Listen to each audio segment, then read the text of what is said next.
ഈ ദിവസങ്ങളിൽ ഉണ്ടായ സംഭവവികാസങ്ങൾക്ക് ശേഷം ഈ നടിയുമായി സംസാരിച്ചു.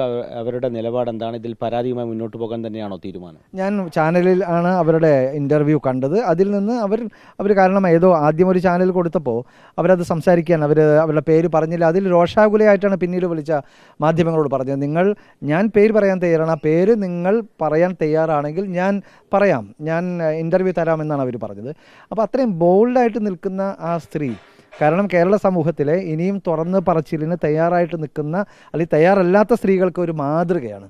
കാരണം ഒരുപാട് കാര്യങ്ങൾ ഇവിടെ കേരളത്തിൽ ഈ സിനിമാ മേഖലയിലും മറ്റു പല മേഖലയിലും സംഭവിക്കുന്നുണ്ട്. കന്യാസ്ത്രീ സംഭവം നമുക്കറിയാമല്ലോ. അപ്പോൾ അത്തരത്തിൽ തുറന്നു പറയാൻ തയ്യാറാവുന്ന സ്ത്രീകൾ, ഒരു തുറന്നു പറയാൻ പ്രചോദനം കൊടുക്കുന്ന ഒരു വ്യക്തിയാണ് അവർ. അപ്പോൾ അതുകൊണ്ട് അവർക്ക് പൂർണ്ണ പിന്തുണ സർക്കാർ നൽകണം, കേരളത്തിലെ ജനങ്ങൾ നൽകണം. രഞ്ജിത്തിനെ ആ സ്ഥാനത്ത് പദവിയിൽ നിന്ന് മാറ്റി നിർത്താൻ തയ്യാറാകണം. സജി ചെറിയാൻ അതിന് ഉടനടി തീരുമാനം എടുക്കാൻ കഴിഞ്ഞില്ലെങ്കിൽ പിണറായി വിജയൻ സജി ചെറിയാൻ അതിനെ ആ പദവിയിൽ നിന്ന് മാറ്റി നിർത്താൻ തയ്യാറാവണമെന്നാണ് എനിക്ക് പറയാനുള്ളത്. ഈ ഹേമ കമ്മിറ്റി റിപ്പോർട്ട് 4.5 വർഷത്തിന് ശേഷം പുറത്തു വരുന്നു. അതിനുശേഷം അത് വലിയ ചർച്ചയാകുന്നു. സ്വാഭാവികമായും ഈ ഇരകൾക്കൊപ്പം ഒരു പൊതുസമൂഹം ഒപ്പം നിൽക്കുന്നു. ഈ ഒരു ധൈര്യമായിരിക്കില്ലേ ഈ ബംഗാളി നടിയെ പോലുള്ളവർക്ക് ഇത്തരം സംഭവങ്ങൾ പുറത്തു പറയാനുള്ള ഒരു ധൈര്യം നൽകുന്നത്? അതെ, ഇന്ത്യയിലെ മറ്റ് എല്ലാ സ്റ്റേറ്റുകൾക്കും മാതൃകയാവുന്ന ഒരു പ്രവർത്തനമാണ് ഇപ്പോൾ കേരളത്തിൽ നടന്നുകൊണ്ടിരിക്കുന്നത്. എന്തൊക്കെ തന്നെ കുഴപ്പങ്ങളെന്ന് പറയുമ്പോഴും ഹേമ കമ്മിറ്റി എന്ന് പറയുന്ന ഒരു കമ്മിറ്റിയെ നിയോഗിക്കാനും പഠിക്കാനും അത് പുറത്തു കൊണ്ടുവരാനും സർക്കാർ ധൈര്യം കാണിച്ചുവല്ലോ. ഇനി അവധിൽ പറഞ്ഞിരിക്കുന്ന കാര്യങ്ങൾ, അവർ കുറേ നിർദ്ദേശങ്ങൾ അവർ കേരള സമൂഹത്തിൻ്റെ മുമ്പിൽ വെച്ചിട്ടുണ്ട്. ആ നിർദ്ദേശങ്ങൾ പാലിക്കപ്പെടുകയും പാർവതി തിരുവോത്ത് വളരെ ഗംഭീരമായിട്ട് അവർ സംസാരിച്ചു. കുറച്ച് പേരെങ്കിലും പേര് പറഞ്ഞ് അവരെ അങ്ങനെ മാറ്റി നിർത്തുക എന്ന് പറയുന്ന ഒരു കാര്യത്തിൽ മാത്രമല്ല, പേര് പറയണം, മാറ്റി നിർത്തണം, സംശയമില്ല. പക്ഷേ ഇനി മേലാൽ ഇത്തരത്തിലുള്ള പ്രവർത്തനം ഇല്ലാതിരിക്കാൻ നിർഭയമായി സ്ത്രീകൾക്ക് പണിയെടുക്കാനും സംസാരിക്കാനും അഭിനയിക്കാനും കലാരംഗത്ത് ഏർപ്പെടാനും ഉള്ള ഒരു അന്തരീക്ഷം കേരളത്തിൽ സഞ്ചാരം. അതിന് പൊതുസമൂഹത്തിന് വലിയ ഉത്തരവാദിത്തമുണ്ട്.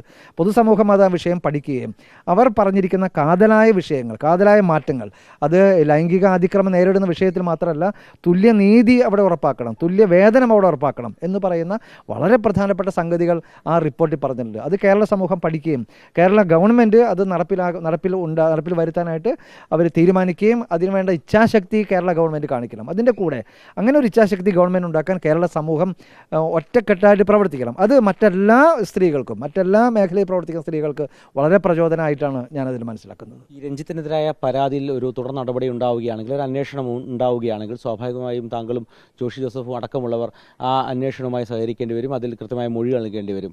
അത്തരത്തിൽ തന്നെ മുന്നോട്ട് പോകാൻ തന്നെയല്ലേ നിങ്ങളുടെ തീരുമാനം?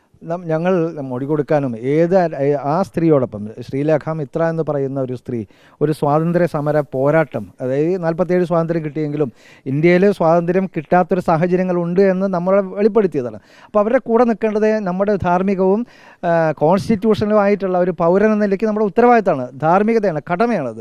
അത് ചെയ്തില്ലെങ്കിൽ പിന്നെ നമ്മൾ സാമൂഹ്യ പ്രവർത്തനം നടത്തിയതുകൊണ്ട്, കേരളത്തിൽ ഒരു ജനാധിപത്യ വിശ്വാസിയാണെന്ന് പറഞ്ഞതുകൊണ്ട് അർത്ഥമില്ല. അപ്പോൾ അതുകൊണ്ട് അവരുടെ കൂടെ ഏതറ്റം വരെ പോകാൻ ഞാൻ തയ്യാറാണ്, നമ്മൾ തയ്യാറായിരിക്കണം.